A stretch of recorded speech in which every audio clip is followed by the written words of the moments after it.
Rome, 101 BC, the Bestias bridge over the Tiber River. A man kneels on the cold stone, naked, trembling. He has just murdered his mother. The executioners drag forward a leather sack, but it is not empty. Inside, writhing against each other, are a dog, a rooster, a monkey, and a viper, all alive. They beat the condemned man with blood-red rods until his back is a canvas of torn flesh. Then they force him into the sack with the animals. They sew it shut while he screams. The dog tears at his skin.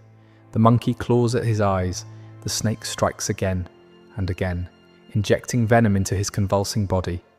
And while he drowns in agony, they hurl the sack into the river. Cicero himself explained the logic behind this punishment. Let him be denied sky, sun, water, and earth. Let he who killed the one who gave him life be deprived of all those things from which life itself derives. Each animal was chosen for its symbolism. The dog represented shamelessness, the rooster, arrogance, the monkey, malice, and the viper, the venomous hatred he harbored toward his own blood. His body would never be buried. His soul would never find peace. This was called Poena Cullei, the punishment of the sack. And this is not fiction. It appears in the 12 Tables, Rome's oldest legal code, dating back to 450 BC. But the sack was only the beginning. Rome perfected 12 methods of torture designed to destroy the body, the spirit, and sometimes even the memory of its victims.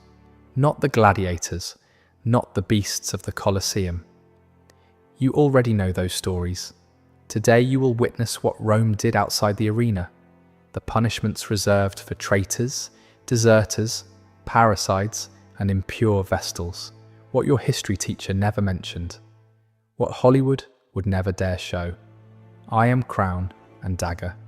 And here there is no censorship. Only the truth Rome wanted you to forget. If you want history without filters, hit like and subscribe now. Because what comes next makes the Colosseum look like a children's show. And this raises a question. Why did Rome invent such elaborate punishments? Because simple death was never enough. Every torture was designed to send a specific message. The crime determined the punishment.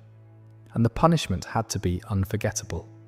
The philosopher Seneca understood this after witnessing executions firsthand. He wrote, "I come home more greedy, more cruel, more inhuman, because I have been among humans." This was not justice. This was propaganda written in human flesh. Let us begin with how Rome executed those who betrayed her. From the top of a cliff in the very heart of the city, where the screams of the falling could be heard by senators and citizens alike, the Tarpeian Rock stood on the southern summit of the Capitoline Hill, rising approximately 80 feet above the rocks below. It overlooked the Roman Forum, the beating heart of civic life, where senators debated and citizens gathered. For Romans, there was no more symbolic place to die. The rock was named after Tarpeia, a young woman who allegedly betrayed Rome to the Sabines during the city's earliest days. She agreed to open the gates in exchange for what the soldiers wore on their arms, meaning their golden bracelets. Instead, they crushed her beneath their shields, teaching Rome its first lesson about the price of treachery. From that moment forward, the Tarpeian Rock became the designated execution site for traitors. The procedure was brutally simple. The condemned would be led to the cliff's edge, while crowds gathered below to watch. Then, without ceremony, they were thrown from the precipice. Their bodies shattered on the rocks, in full view of the Forum, a visceral reminder to every Roman citizen of what awaited those who betrayed the state. The historian Livy records that in 384 BC, Marcus Manlius Capitolinus, once a hero who had saved Rome from a Gallic invasion, was hurled from the rock after being accused of aspiring to kingship. His crime was not merely ambition, but betraying the republican values Rome held sacred. The symbolism was deliberate and devastating. Traitors were literally cast out from the centre of Roman society. Their broken bodies left where citizens could see them, denied proper burial, and thus denied peace in the afterlife. Archaeological evidence suggests that the area below the cliff accumulated so many human remains over the centuries that it required periodic clearing. Emperor Claudius reportedly attended these executions personally, taking what Seneca described as perverse pleasure in examining how the bodies had landed. But the Tarpeian Rock was reserved for Roman citizens who betrayed their own. For slaves, foreigners, and the lowest criminals, Rome had devised something far more prolonged and agonizing. Crucifixion was so brutal that Roman citizens were legally exempt from it. This punishment was reserved for those Rome considered beneath human dignity: slaves, pirates, rebels, and enemies of the state. The condemned would first be stripped naked and scourged with whips embedded with bone and metal until their backs were unrecognizable. Then they were forced to carry the crossbeam, called the patibulum, through the streets to the execution site, collapsing under its weight while crowds jeered and spat upon them. At the site, executioners would drive iron nails through the wrists and feet, or sometimes bind the victim with ropes designed to prolong suffering. The cross was then raised, and the condemned was left to die. Death came slowly, usually from exhaustion and asphyxiation, as the victim struggled to push upward to breathe. The process could take hours, sometimes days. Roman executioners developed specialized techniques to extend the agony, including a small seat called a saddle that prevented victims from suffocating too quickly. Seneca, who witnessed many crucifixions, wrote, "I see crosses there, not just of one kind, but made in many different ways. Some have their victims with head down to the ground. Some impale their private parts. Others stretch out their arms." The most infamous mass crucifixion occurred in 71 BC, after Spartacus's slave rebellion was crushed. The general Marcus Licinius Crassus ordered approximately 6,000 captured rebels crucified along the Appian Way, the main road from Rome to Capua. For 200 kilometers, travelers passed thousands of dying men, their agony deliberately prolonged by skilled executioners.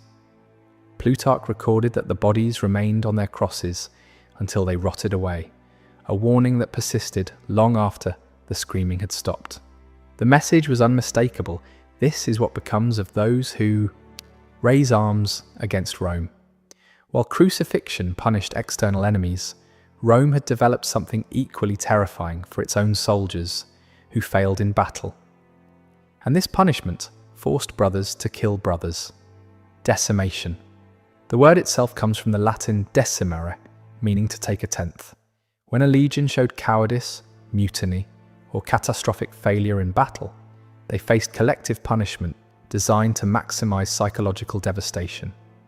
The process was methodical and merciless. Soldiers would be divided into groups of 10, often men who had trained together, fought together, eaten together for years. Each group would draw lots, and the soldier who drew the shortest straw would be beaten to death by his 9 companions, not by executioners, by his own brothers in arms.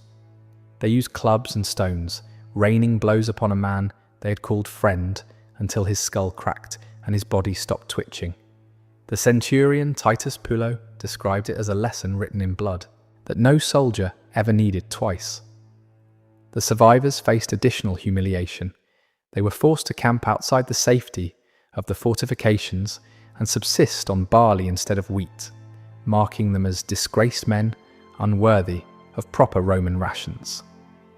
One of the most documented cases occurred in 71 BC, the same year as Spartacus's defeat, when a legion under Mummius engaged the rebels against orders and suffered defeat. Crassus revived this ancient punishment which had fallen out of common use. 500 men died at the hands of their comrades that day, their screams echoing across the camp as a lesson to the remaining legions.